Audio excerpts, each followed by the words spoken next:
우리 좌우에 옆에 계신 분들 한 번 더 악수하면서 인사하겠습니다. 인사하실 때 괜찮아 내가 있잖아 한번 해보겠습니다. 시작.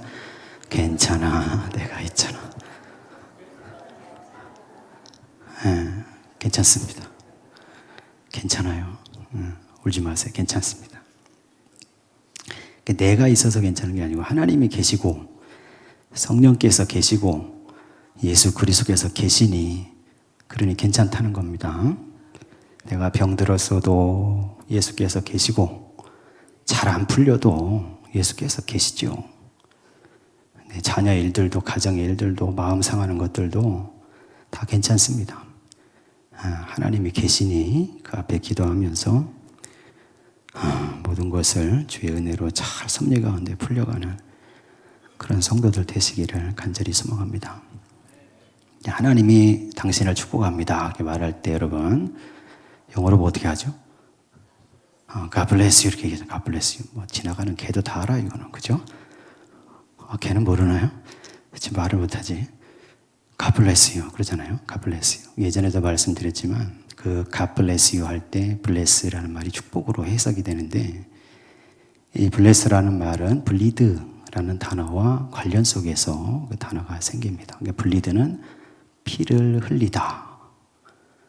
이제 고대 영어에는 blessing 이렇게 blessing 고 영어입니다. 그 다음에 blessing에서 이제 bless가 오는데 그 blessing은 무슨 뜻이냐면 재물의 피를 흘림으로 너희가 성스럽게 된다 그런 뜻이에요.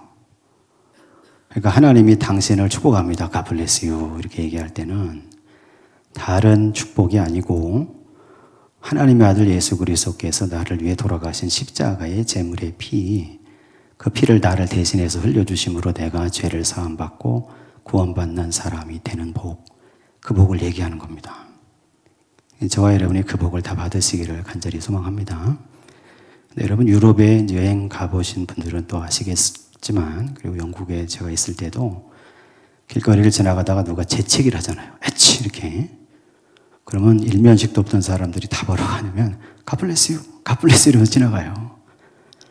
이게 왜 그러냐면 우리가 이제 번역하면 하나님 당신을 축복하십니다 그런 뜻인데 그 사람들의 역사 속에서 삶의 경험 속에 좀 다릅니다. 왜 그렇습니까? 패스트 예전에 14세기에 패스트 역병이 돌아서 유럽 인구의 3분의 1이 죽었다잖아요. 한번 생각을 해보십시오. 3분의 1이 죽었으면 3사람 중 하나가 죽은 거니까 5명 가족이면 한 사람 무조건 죽었고 그 다음에 또 한 사람 죽을까 말까잖아요. 그러니까 패스트가 왔을 때 그 역병이 왔을 때 유럽에 있는 거의 모든 가정들이 다 초상이 난 거예요. 근데 이 병에 걸려서 기침도 하고 막 열도 나고 막 시름시름 앓다가 다 죽어가는데 내 사랑하는 딸이 막 죽어가고 내 사랑하는 부모가 죽어가고 내 사랑하는 아내가 남편이 그 병에 걸려서 죽어가는데 할 수 있는 게 없는 거예요. 어떻게 할 수가 없어요. 치료제가 없으니까. 그러니까 자기들이 믿는 하나님께 이걸 맡기는 겁니다. God bless you. 하나님이 함께 하시기를. 하나님이 너를 지켜주시기를. 그렇게 하면서 기도했다는 거죠. 저와 여러분이 하나님의 은혜 가운데서 진정한 축복을 받으시기를 간절히 소망합니다. 예수 그리스도 그분을 믿을 때 십자가의 보혈의 그 역사가 피 뿌리신 예수 그리스도의 피가 저와 여러분의 심령과 인생 가운데도 뿌려지게 되시기를 주의 이름으로 간절히 축원합니다. 오늘 마태복음 5장에 처음에 나오는 말씀을 좀 가지고 왔는데 예수님께서 공생애를 사시죠. 3년 동안 갈릴리에서부터 시작해서 갈릴리 바닷가 주변, 가버나움 주변 다니시면서 복음을 증거하시는데 그 사역은 3가지로 이제 구분이 돼요. 첫째는 선포하신 거예요. 선포. 때가 찼고 하나님의 나라 가까이 왔으니 회개하고 복음을 믿으라 하시면서 하나님의 나라를 선포하셨고 그 다음 가르치셨죠. 여러 가지 비유로 여러 가지 말씀으로 하나님 나라가 어떤 거다. 하나님 나라는 뭐와 같다. 이러면서 하나님 나라를 가르치셨고 말로만 한 게 아니라 몸으로도 세리와 죄인들과 모든 몸 파는 여인들도 마찬가지고 막 모든 죄인들 같이 어울려 드시고 다니시면서 그들에게 하나님 나라를 증거하고 전하십니다. 3번째 사역은 뭐냐면 치유하시는 사역이에요. 치료의 사역. 예수께서 선포하시고 가르치신 그 하나님의 나라가 예수께서 손을 얹고 기도할 때 말씀으로 명령해서 예수께서 말씀하실 때 귀신이 쫓겨나고 병마가 떠나가서 온전하게 되는 역사들이 나타난 거죠. 그래서 그것이 증명이 된 겁니다. 하나님의 나라가. 그래서 오늘 마태복음 5장이 1절이 시작되는 이 자리는 어디냐면 갈릴리 호수 주변에 많은 사람들이 그 예수님의 기적의 능력과 선포하는 말씀과 가르치시는 것들을 듣고 많은 사람들이 그 앞에 나오게 된 겁니다. 사람들이 너무 많이 오니까 예수께서 산으로 올라가신 거예요. 근데 여러분, 우리나라 산에는 나무들이 있잖아요. 근데 팔레스타인은 나무가 없습니다. 민둥산이죠. 바위산이죠. 그 사람들은 와서 밑에 쫙 와서 있고 그 산 중턱쯤으로 올라가서 예수님 계시는데 제자들이 나오니까 그 제자들을 향해서 또 거기 온 사람들을 향해서 예수께서 입을 열어서 가르치시기를 시작하신 겁니다. 그래서 여러분 잘 아시는 마태복음 5장에 처음에 뭐가 나옵니까? 팔복이 거기서 나오잖아요. 팔복이. 오늘은 그 중에 첫 번째 이제 복이라고 하시는 말씀이 나오는데 팔복의 말씀을 쭉 해주시는 겁니다. 거기서. 근데 오늘 말씀에 보니까 예수께서 뭐라고 하시느냐. 여러분 그 말씀 같이 한번 읽어보겠습니다. 1절, 2절, 3절 아까 읽으셨는데 우리 다 같이 입을 모아서 우리 한 목소리로 1절, 2절, 3절을 같이 한번 읽겠습니다. 예수께서 무리를 보시고 산에 올라가 앉으시니 제자들이 나온지라 입을 열어 가르쳐 이르시되 심령이 가난한 자는 복이 있나니 천국이 그들의 것이미요. 아멘. 무리들이 나왔다는 거예요. 무리들. 수많은 사람들. 예수님께서 딱 보시는데 수많은 사람들이 구름대처럼 막 밀려오는 게 보이는 거죠. 근데 여러분 한번 생각을 해보십시오. 그 사람들이 왜 나왔습니까? 왜 예수님을 찾아왔습니까? 우리하고 똑같아요. 어떤 사람은 질병 때문에, 어떤 사람은 장애 때문에, 또 어떤 사람은 일이 잘 안 풀려서, 또 어떤 사람은 정신적인 병 때문에, 또 다른 사람은 가정의 문제 때문에, 자녀의 문제 때문에 이런 걸 가지고 예수님 앞에 다 나와서 저분은 능력도 많고 하나님의 아들이라고 하니까 그분 앞에 가서 기도받으면 낫겠지. 그분이 한번 말씀하시면 내 문제가 다 풀려버리겠지. 이 생각을 가지고 나온 거죠. 그들을 바라보면서 예수께서 그들의 마음들을 다 들여다보는 겁니다. 여러분, 우리가 예배 드리러 나올 때 이 상황하고 똑같습니다. 하나님 아들 예수 그리스도께서 지금도 하나님의 성령의 임재와 역사하심이 있는 곳에는 거기 나온 모든 성도들의 마음과 생각과 그 모습을 지켜보고 계시는 거예요. 무슨 소원을 가지고 나오는지, 무슨 바람을 가지고 나오는지 주께서 다 보신다는 거죠. 보시고 나서 입을 여셔서 처음 가르치시는 거예요. 근데 첫 마디가 뭐냐면 심령이 가난한 자는 복이 있나니 이렇게 말씀하셨다는 거예요. 여러분, 우리가 세상을 살아가면서 어떤 사람들은 돈만 많으면 행복하다 그렇게 생각합니다. 많은 사람 그렇게 살잖아. 여러분도 그렇게 사십니까? 하여튼 내가 은행에 한 몇십억, 몇백억 쌓아놓으면 나는 행복하다. 그렇게 생각한다는 거예요. 거기 예수님 앞에 나온 사람들도 그런 심정으로 나온 거예요, 사실. 하나님, 예수님, 내가 이 세상에서 많이 벌고, 많이 먹고, 잘 입고, 잘 누리고, 잘 살게 해주시기 원합니다. 이러면서 다 나왔는데 그 앞에 예수께서 하시는 말씀 뭐냐면 심령이라는 거예요, 심령. 심령이 가난한 자가 돼야 한다는 거예요, 심령이 가난한 자. 여러분, 심령이 뭡니까? 마음과 영혼이죠. 예수님 보시기에는 먼저 그런 복을 누릴 만한 마음과 영혼이 돼야 된다는 거예요. 우리의 심령이 하나님 앞에서 바르게 돼야 될 줄로 믿습니다. 한번 생각을 해보면 돈이 많으면 좋은 침대는 살 수 있잖아요. 몇 천만 원짜리, 몇 억짜리 살 수 있어요. 근데 평안한 잠을 살 수는 없습니다. 돈이 많으면 으리으리한 집을 살 수 있죠. 별장 같은 대궐 같은 집들을 살 수 있어요. 빌딩도 살 수 있죠. 근데 정말 행복한 가정은 돈으로 살 수 없어요. 돈이 많으면 아름다운 옷, 좋은 옷을 살 수 있습니다. 근데 돈이 있다고 해서 그 사람 마음속에 평안을 살 수 있느냐? 이건 생각해 봐야 될 문제라는 거죠. 돈이 많으면 여러분 금십자가, 순금 십자가를 살 수 있어요. 10돈짜리 막 100돈짜리, 100돈은 좀 너무했나요? 금 비싸더라고요. 금 십자가를 살 수 있어요. 그런데 돈이 있다고 해서 구원을 살 수 있냐면 그것도 아니잖아요. 저와 여러분이 우리 인생을 살아가면서 먼저 내 마음을 하나님 앞에서 바르게 세우고 잘 지켜 살아가는 성도가 되시기를 간절히 소망합니다. 잠언서 4장 23절 때가 늘 말씀드리죠. 모든 지킬 만한 것 중에 내 마음을 지켜라. 왜 그렇습니까? 생명의 근원, 생명이 거기서부터 나오기 때문이라는 겁니다. 우리는 돈이 많으면 행복할 것 같고 세상이 막 쌓아놓으면 잘 될 것 같고 참된 복을 누릴 것 같은데 예수님은 그게 아니라는 겁니다. 너의 마음과 심령이 바르게 되고 그 마음을 하나님의 말씀을 따라서 예수 그리스도를 따라가는 그 믿음으로 잘 지켜야 된다는 거예요. 오늘 저와 여러분의 심령 속에는 바로 우리의 마음이 하나님 앞에서 예수 그리스도 앞에서 바르게 서서 그 주의 말씀을 순종하며 살아가는 성도들 다 되시기를 간절히 소망합니다. 예수께서 심령이 가난한 자 그러셨잖아요. 가난한 자. 가난하다는 말을 보니까 푸토코스, 헬라어로. 이 푸토코스가 무슨 뜻이냐면 얼굴을 들지 못한다 그런 뜻이더라고요. 얼굴을 못 든다는 거예요. 경제적으로 파산한 겁니다. 그래서 길가에 나가서 주저앉아서 막 구걸할 수밖에 없는 상황인 거예요. 창피하죠. 누가 아는 사람 지나갈까 봐. 어떻게 구걸합니까?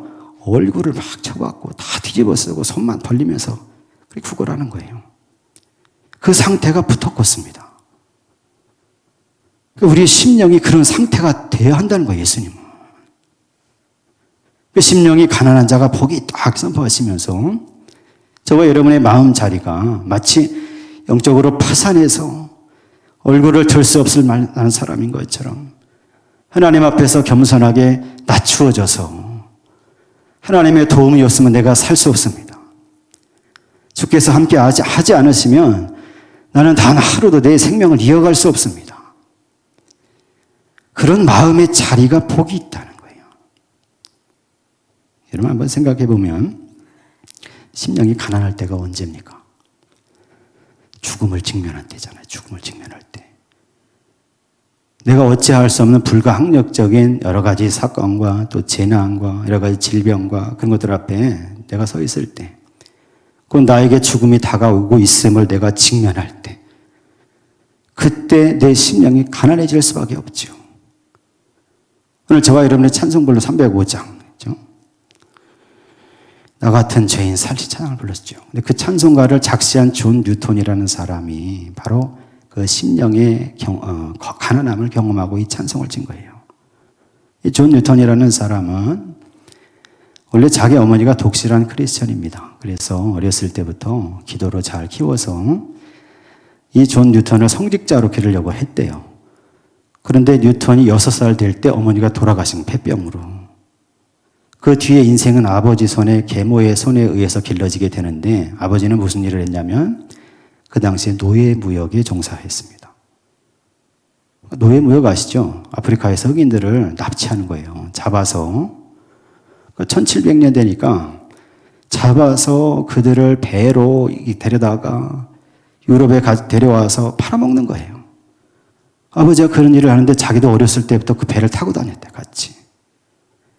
자기가 20살 될 때는 자기가 선장이 돼서 그 일을 합니다. 존 뉴턴이. 노예들을 참 인간 이하의 취급을 하면서 가져다가 막 파는데 그걸 동조했어요. 죄라는 걸 몰랐어요. 22살이 됐을 때 어느 날 노예들을 잔뜩 싣고 오다가 바다 한가운데서 폭풍우를 만나게 됩니다. 금방 배가 다 부서지게 생겼습니다. 좌초되게 생겼어요. 존 뉴턴이 자기 어머니의 신앙을 그때 생각하는 겁니다. 그리고 그 배 밑바닥에 딱 내려가서 무릎 꿇고 기도하는 거예요. 하나님, 이 폭풍우에서 나를 살려주시면 고맙겠습니다. 하나님 여기 이 죽음의 자리에서 나를 건져주시기를 소망합니다. 막 울부짖으면서 기도했대요.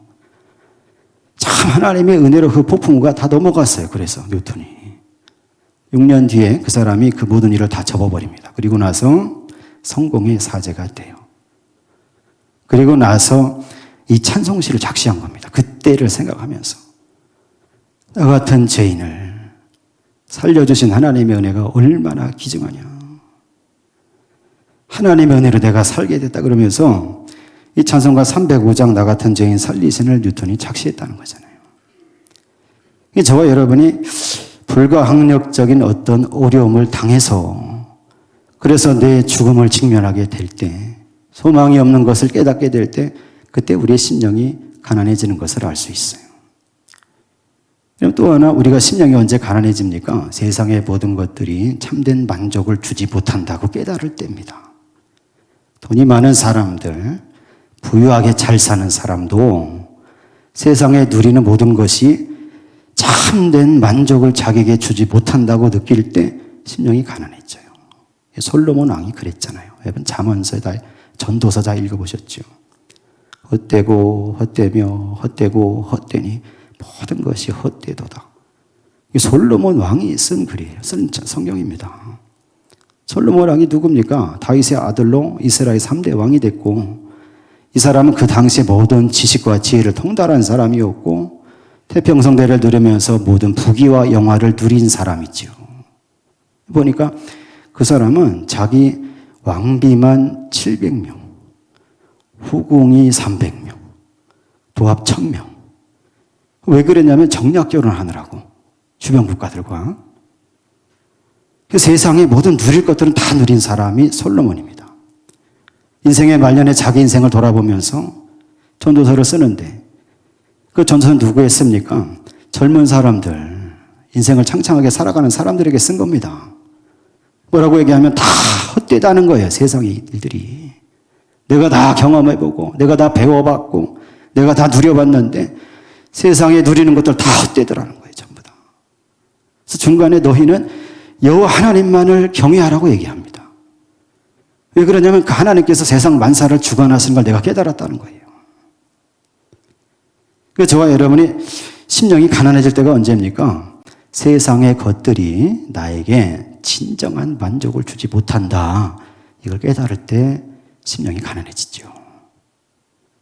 또 하나 심령이 가난할 때가 언제입니까? 하나님의 현존, 하나님의 나타나심, 예수가 그리스도이심을 눈으로 보고 손으로 만지면서 깨달을 때입니다. 저와 여러분이 하나님의 현존을 경험하면 누구나 다 그 앞에 꿇어 엎드려 고백하게 돼 있어요. 무슨 고백이냐면 나는 죄인입니다. 이 고백이에요. 구약의 이사야 선지자가 그랬습니다. 이사야는 왕족이었고 참 부족한 것이 없었고 지식도 지혜도 출중한 사람이었습니다.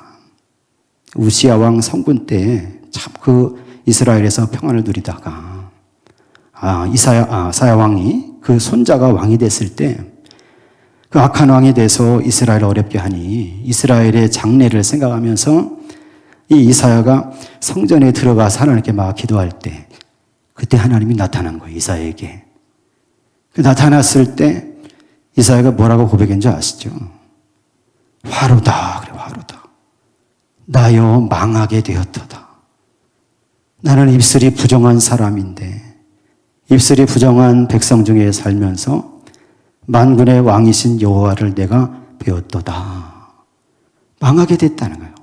하나님의 현존이 자기 앞에 딱 나오니까 사람들이 보기에는 괜찮고 대단하고 덕망 있고 명망 있는 사람인데도 하나님이 나타나시니 그 앞에 선 자신의 모습을 볼 때 얼마나 부정하고 불의하고 죄되고 연약한 인간인지가 드러났다는 거예요. 베드로도 예수님 앞에 그렇게 고백한 적이 있어요. 베드로가 맨 처음 예수님 만났을 때 기억하십니까? 베드로가 그 전날 밤이 맞도록 갈릴리 바다에서 물고기를 잡았으나 한 마리도 잡지 못했고 그 다음날 새벽에 그물을 씻어서 돌아가려고 하는데 예수께서 오셔서 사람들을 가르치시고 그리고 베드로에게 명령하시죠. 깊은 데로 가서 그물을 때려 고기를 잡아라. 사실은 베드로는 그때 그 마음속에 예수님 비웃었던 것 같아요. 유대의 랍비인 당신이 무슨 어부의 일을 아느냐고 나한테 가서 물고기를 잡으라고 하냐 이거죠. 베드로는 어렸을 때부터 물고기를 잡은 사람이고 갈릴리 바다에서 자란 사람이라 그 바다의 그 호수의 구석구석을 참 손바닥 보듯이 다 아는 사람인데 지난 밤이 새도록 잡았지만 한 마리도 못 잡았는데 지금 아침에 가서 그물을 내려 또 잡으라고. 근데 베드로가 그 말씀에 순종했어요. 그때. 그래서 가서 깊은 곳에 그물을 내렸더니 어떻게 됩니까? 그물이 찢어질 정도로 많은 물고기를 잡게 됐죠. 잡고 나자 베드로가 배에서 내려 예수님께 막 뛰어옵니다. 뛰어와서 그 앞에 무릎을 딱 꿇고 그렇게 얘기하는 거예요. 주님, 나를 떠나십시오. 나는 죄인입니다. 왜 죄인입니까? 예수님 비웃었던 거예요. 자기 속으로. 오늘 저와 여러분이 하나님 앞에 설 때 이런 심령이 되시기를 간절히 소망합니다. 가난한 심령. 자신의 연약함을 하나님 앞에서 깨달은 심령. 그리고 세상의 모든 것이 다 헛된 일이로구나 하는 깨달음을 가진 심령. 그리고 하나님 앞에서 내가 얼마나 불의하고 부정하고 죄인된 존재이냐 이것을 깨달은 자의 심령. 그 심령으로 설 때 그에게 복이 있다는 거예요. 복이 있는데 예수께서 뭐라고 얘기하십니까? 복이 있나니 천국이 그들의 것입니다. 이렇게 말씀하셔요. 천국이 그들의 것이다. 여러분, 천국이 어떤 겁니까? 늘 말씀을 드리지만 천국은 하나님의 나라, 천국은 다른 게 아니고 하나님의 다스리심입니다. 하나님께서 저와 여러분을 다스리실 때 하나님의 나라가 되고 하나님의 천국을 누리게 되는 거죠. 그러니까 천국이 하나님의 나라가 우주 어느 공간에 있느냐 아니면 하나님의 나라가 어디 미국 옆에 있느냐 이게 아니고 하나님의 나라는 우리의 마음 속에 너희 심령 속에 있고 우리의 모임 속에 있습니다. 하나님의 나라는 예수 그리스도 안에 있습니다. 그래서 그 천국은 그 하나님의 나라는 이렇게 가난한 심령이 돼서 하나님께 간구하면서 소망하는 자에게 그에게 하나님께서 은혜로 주시는 선물이라는 거예요. 저와 여러분이 이 하나님의 나라를 다 받아들이는 성도들 되시기를 간절히 소망합니다. 하나님의 다스림을 받는 심령이 되고 하나님의 다스림을 받는 가정이 되고 하나님의 다스림을 받는 가정, 우리 교회가 되고 하나님의 다스림을 받는 직장과 사업과 일터가 되어야 할 줄로 믿습니다. 그러기 위해서 저와 여러분이 가난한 심령으로 하나님 앞에 나아가는 성도가 되어야 한다는 거죠. 바리새인과 세리의 기도를 기억하십니까? 예수께서 예루살렘 성전에 계실 때 바리새인과 세리가 와서 기도하러 예루살렘 성전에 들어옵니다. 근데 바리새인은 여러분 잘 아시듯이 얼마나 율법에 정통한 사람이고 하나님 말씀을 다른 사람들 보기에 얼마나 제대로 문자 그대로 글자 그대로 지킨 사람들입니까? 바리새인은 그러니까 거리끼는 게 없는 겁니다. 성전에 딱 들어오자마자 앞자리로 막 나오는 거예요. 나와서 두 손을 딱 쳐들고 막 기도합니다. 뭐라고 기도하냐면 하나님 감사합니다. 이러면서 하나님 나는 저 세리와 같지 않은 게 감사하다는 거예요. 하나님 나는 일주일이면 2번씩 내가 금식했고 하나님 나는 11조를 내가 빠지지 않고 다 드렸습니다. 나는 간음한 적도 없고 나는 하나님 말씀을 어긴 적도 없습니다. 내가 감사합니다. 이러면서 막 들으라고 막 기도하는 거예요. 근데 세리는 어떻게 기도합니까? 오지도 못해. 들어오자마자 그 문 뒤에서 막 가슴을 막 치면서 쥐어뜯으면서 주여 나는 죄인입니다. 기어 들어가는 소리로 그렇게 기도하는 거예요. 세리는 어떤 사람들이에요? 그 당시에 로마의 앞잡이잖아요. 이스라엘 백성들에게 세금을 매겨서 웃돈을 얹어서 줄 건 주고 자기는 착복하고 그렇게 해서 자기 생계를 이어갔던 사람들이 세리들입니다. 그 세리는 늘 자기 마음속에 죄가 있어요. 하나님, 나는 하나님 앞에 죄인입니다. 그 성전에 와서도 앞으로 오지 못하고 누가 볼까봐 뒤에 탁 처박혀서 자기 가슴을 막 쥐어뜯으면서 이렇게밖에 내가 살 수 없습니다. 하나님, 내가 죄인입니다. 이러면서 하나님께 기도했다는 거잖아요. 예수께서 그걸 보시고 뭐라고 하십니까? 이 바리새인이 아니라 저 세리가 하나님께 의롭다고 인정함을 받았다는 거예요. 가난한 심령으로 나와서 기도해야 될 이유가 여기 있습니다. 여러분, 제가 목사님들하고 우리 노예 목사님들하고 독서 모임을 하고 있어요. 한 달에 한 번씩 모여가지고 책을 이제 선정해서 읽고 같이 토론하고 은혜를 나누는 시간을 갖는데, 지난 주간에 저희 교회에서 했어요. 우리 교회에서 했어요. 그래서 그때 이제 읽은 책이 뭐냐면 사자와 어린 양이라는 책입니다. 근데 그 책에 보면 그 저자가 이런 얘기를 거기다 써놨어요. 어떤 질문하는데 무슨 질문하냐면, 과연 우리는 자신이 얼마나 가난한 자인지 알고 있을까? 이런 질문을 합니다. 그러면서 뭐라고 적냐면, 당신은 한밤중에 깨어나서 그 캄캄한 방의 공허함에 눌리면서 어느 날 밤 당신 삶의 마지막 순간이 찾아오리라는 생각으로 두려움에 떨어본 적이 있는가? 지금 당신이 그토록 애지중지하는 사람들 역시 모든 인간을 삼키는 죽음에게 자기 몫을 치러야 한다는 생각에 몸서리친 적이 있는가? 이렇게 물어봅니다. 세상의 모든 살아가는 사람들은 다 가난할 수밖에 없다는 겁니다. 인간의 실존적이고 근본적인 가난, 죽음의 절망 앞에서 누구도 부여할 수 있는 사람이 없다는 거예요. 그 저자는 그걸 썼습니다. 그러면서 가난한 자라는 거예요. 오늘 저와 여러분이 나의 삶의 가난함을 하나님 앞에 늘 고백하면서 가난한 심령으로 하나님께 간구하는 성도들 인생이 다 되시기를 간절히 소망합니다. 하나님 앞에서 내가 얼마나 연약한 존재이냐. 하나님 앞에서 세상을 살아갈 때 세상의 어떤 것이 나에게 어떤 근본적인 만족을 줄 수 있느냐. 하나님 앞에 살아갈 때 내가 얼마나 불의하고 부정하고 죄인된 존재이냐. 여러분, 이것을 깨닫고 그 앞에 기도하며 살아갈 때 그때 하늘의 복을 허락하셔서 성령께서 역사하시고, 그래서 하나님의 다스리심의 역사, 하나님 나라가 저와 여러분의 심령 가운데 임하게 될 줄로 믿습니다. 그렇게 기도하면 예수께서 우리를 불쌍히 여겨주십니다. 긍휼히 여겨주신다라는 표현이 스플랑크조마 이렇게 스프랑크니조마 이렇게 얘기하는데, 이게 무슨 뜻이냐면 원래는 이 재물의 내장을 뜻합니다. 내장. 스플랑크나라고 하는데 그 재물로 드려지는 것의 내장. 그걸 뜻하는 거예요. 이게 무슨 뜻이냐면 이게 긍휼히 여기다라는 뜻으로 바뀌었는데, 우리가 하나님 앞에 가난한 심령에 대해서 기도하면 예수께서 그걸 들으실 때는 예수님의 내장이 떨리는 그 사랑과 긍휼로 들으신다는 거예요. 그게 하나님의 긍휼입니다. 저와 여러분이 이 사실을 기억하시고 우리 인생의 문제를 가지고 기도할 때 그때 하나님께서 들으시고 만져주시고 우리 삶에 크신 손길로 섭리해 주실 줄로 믿습니다.